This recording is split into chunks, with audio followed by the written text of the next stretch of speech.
Hello, it's Martin North and John Adams, in the interests of the people. Hello, John. Hello, sir. Now, we've just listened to a very interesting speech from our beloved governor. Indeed. Philip Lowe today gave a speech at the National Press Club. He did in Sydney. One of the most extraordinary speeches I've heard in recent times. I literally was watching at home, sitting on the couch. I fell off my chair like 4 or 5 times in the speech, and I just said to myself, this guy can't believe what he's saying. It is the most extraordinary propaganda I have ever heard an economic official say, and he said it with a straight face. And the journalist didn't ask him any tough questions. And we're going to go through some of the bold-faced claims he made and whether they stack up to reality. Because either you and I, and what we've been doing for the last 9 months, is just complete fantasy, or he is either lying or he's in his own bubble world, fantasy world. Or at least his models need resetting, right? Because his economic models and my economic models can't both be right. Exactly. They're pulling in completely different directions. And I'm looking at the data that's coming out from all the various sources, not just my own, and thinking, well, that's what I see. And he's got models, and he's got data, and he sees something completely different. It's like, who's in Alice in Wonderland? Somebody is. Exactly. After today, there is no middle ground. I mean, it's either we're crazy, or he's just full of crap. I mean, because the stuff he said today was just off the Richter scale. Oh my God, I can't believe he just said that. Okay, this is the first time that there's been a governor talking economic stuff. I have to say also, and I agree with you, I was very unimpressed with the quality of the questions after his speech. Yes. It's like everybody just sort of seems to bow down and worship what he says. So we're not going to do that, are we? No. But it goes to this issue of the establishment bankers, establishment politicians, establishment bureaucrats, establishment journalists. They're all there protecting a whole bunch of vested interests. No tough questions. Why? Again, this is one of the most fundamental questions for 2019. Why is some of these people in the financial establishment untouchable? And that's what I saw today. No one laid a glove on the guy, and there's enormous scope for really tough questions to ask him, and none of it was done today. And by the way, the Aussie dollar dropped afterwards. Right. So it's dropped by nearly 1%. Well, yeah. So, I mean, I think any rational investor would lose confidence after listening to the extraordinary statements that the governor made today. Okay, well, let's go through some of the headline news, as it were, shall we? Yes. So there's a number of statements that the governor made that I thought, let's just recap, and I just found extraordinary. The first one is about house prices, because it goes to the central thesis of what you and I have been saying.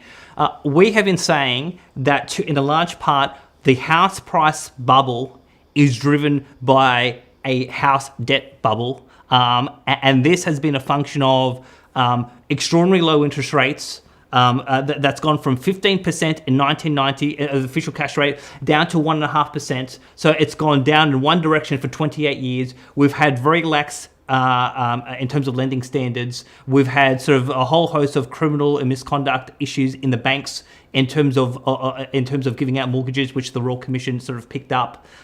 So there's a whole range of reasons why, but obviously in terms of generous tax incentives and grants and cash incentives like first homeowners grant, etc. There's been a number of extraordinary policy levers that have led to this extraordinary build-up of debt in the economy. That's the main factor for why house prices have gone up to the extent that it has, because of credit, because of debt, because of the monetary system. What did he say today? He said house prices went up because there was a rapid increase in population, and the building industry didn't respond in time to the increase in population. And the delay of increase in supply and responding into population was, okay, so more people, not enough houses, prices goes up. That's the reason for why prices have gone up. Nothing to do with interest rates, nothing to do with the RBA, nothing to do with his decisions, or APRA, or in terms of the approach of the banks. And, this is the same sort of propaganda that was pushed in Ireland before the housing price crisis. Immigration, population, house supply. I've heard this script all before. They say this every time before it blows up. And he said it again again today. I mean, when I've done my analysis for News Limited and other publications, which data was I using?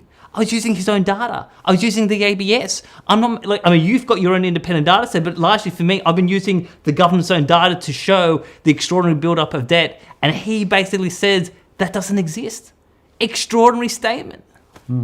Yep. Well, we know that it's credit creation that is driving the whole thing. Credit creation drives home prices.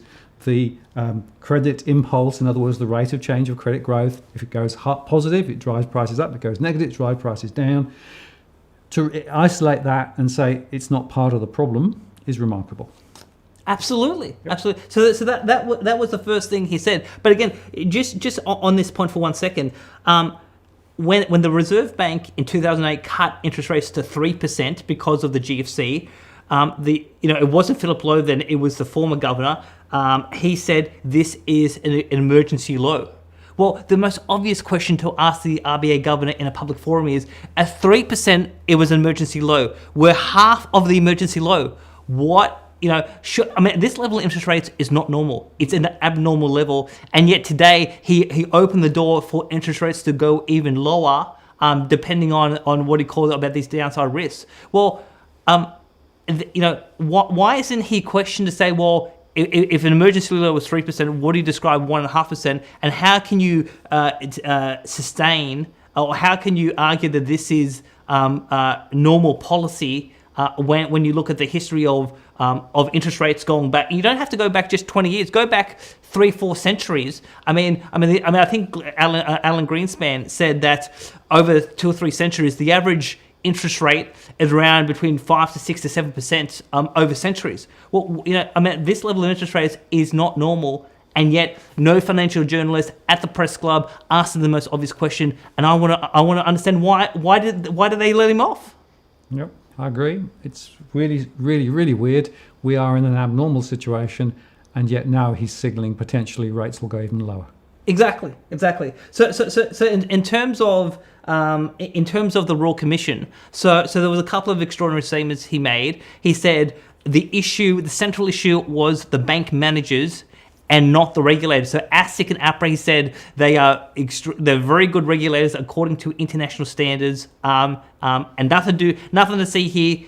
It's all about the banks. Well, why do the banks break the rules? Because ASIC and APRA have been ineffective in their roles. They particularly APRA, they are captured organisations because they are staffed by the Bankers Club, insiders, and yet he said nothing to see with the regulators. Well, how can that argument be sustained? Because if you look at the interim report, but also the final report by Commissioner Hayne, this issue of a lack of compliance with the rules and the lack of regulatory enforcement, it was a consistent theme. Well, who's responsible for that? It's APRA and ASIC. And he says, well, they're like close to world best standard.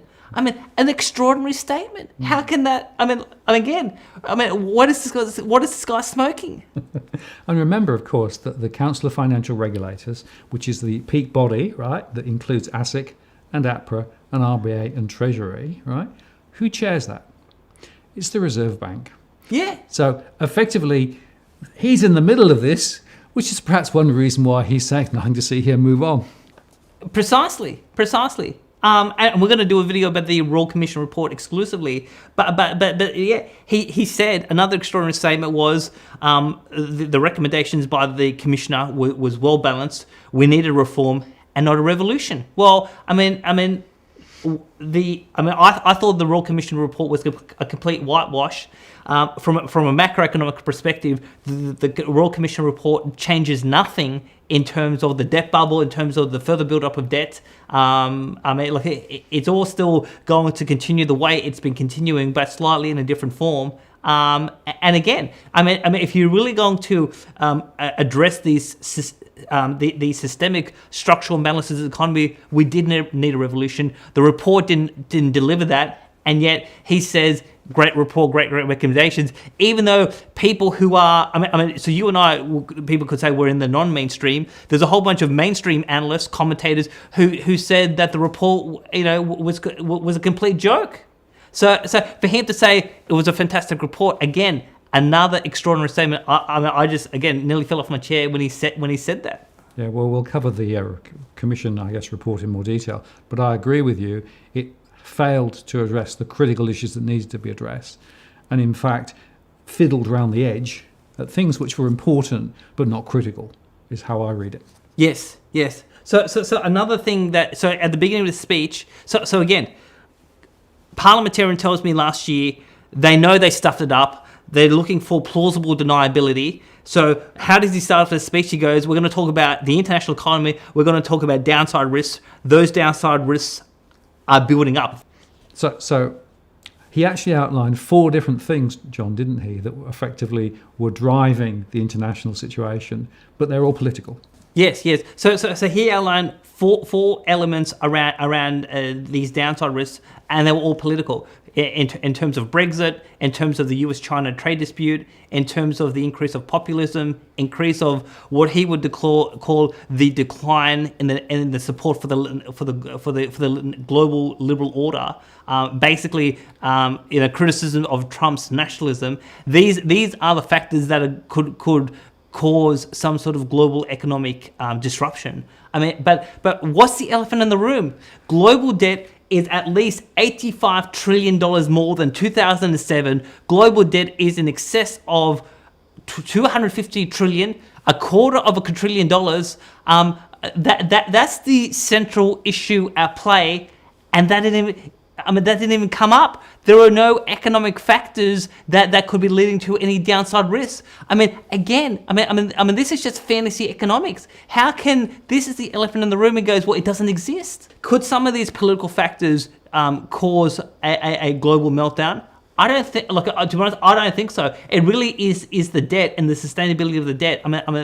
Whether at the domestic level or at the global level, that is the central concern, or should be the concern for policymakers. And yet he basically says, if you don't support the BIS globalist Davos World Economic Forum club, well, that's going to blow it up.